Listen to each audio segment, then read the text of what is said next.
Thank you. As we are still looking at the regulatory bodies that were established or given the powers under the year 2020 1023 Regulatory Body Acts, we are still looking at more on these regulatory bodies. And today we like to share with you another regulatory body that is also very important and very integral in the Ghana Education Service. And we are looking at the National School Inspectorate Authority.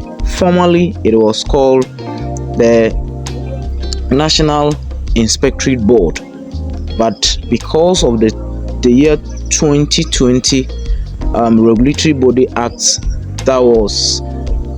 that gave the powers of the NIB, changed its name from the National Inspectorate Authority to National School Inspectorate Authority. So it is very important we get to know their functions and what it does. So what are the objectives of the National Teaching Council? One is to develop appropriate measures for supervising the activities of the pre-tertiary education, then publish any recommendations that they have made, and 3, to promote good standard and enforce good practices in our pre-tertiary education. Very, very important. Then the last one is to enforce the high quality standard and guideline for quality education in public and private pre-tertiary education. So get to know these.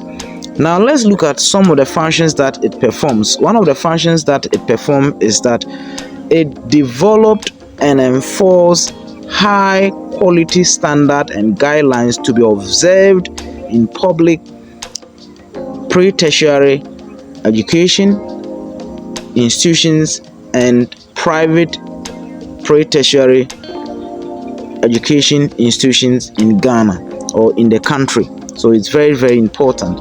And what it also performs is that it gives advice to the district assembly on the maintenance of high quality academic and educational standard and guidelines in Ghana. So it's very, very important that we get to know these things before we go and write our promotion exam.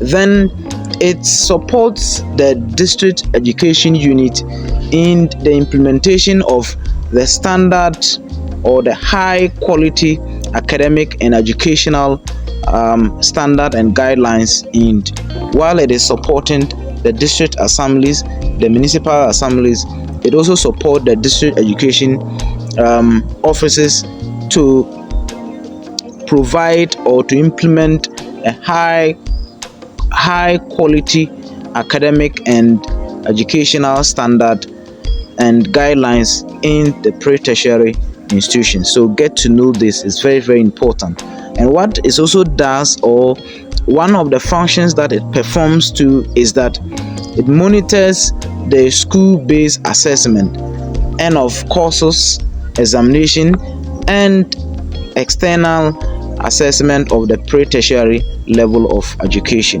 So it's very, very important. Then another functions that it performs is that after they have gone through all their assessment of various pre-tertiary institutions, then they submit a half-yearly report on the school's inspections with appropriate recommendation to the minister and relevant institutions for the improvement of teaching and learning in the pre-tertiary institutions. So it's very, very important that we get to know these functions performed by the NaSIA, so that it will help us when any question is asked in the exams, we're able to do justice to it. Then another functions that it performs is that it advises the minister on matters relating to the functions of the authority and perform any other functions of the institution or the body. So it's very, very important that we get to know these things before we go and write the promotion exams. Now, after they have gone through their assessment of the public and private pre-tertiary institutions, another thing that it does is that it publishes the school's effectiveness standard and guidelines deployed for pre-tertiary education institutions, and periodically review the standard and guidelines. So after they have gone through their assessment, they publish all the reports, all the recommendations that are made in all the institutions that, or the pre-tertiary institutions that they have visited. So it's very important you get to know. Then it prescribes a disciplinary measures for the pre-tertiary institutions if that institution fails to comply with the standard and guidelines issued by the authority. So it's very important, very, very important body. We need to get to know them. Then another thing is that it publishes a report and findings on the performance of pre-tertiary institutions in Ghana. Then the last aspect that is registers the pre-tertiary institutions in Ghana. So the pre-tertiary education institution in Ghana is being registered by the NaSIA. So get to know them before you go and write your promotion exams. Smash the subscribe button and come back for more in our next video. Thank you. God bless you.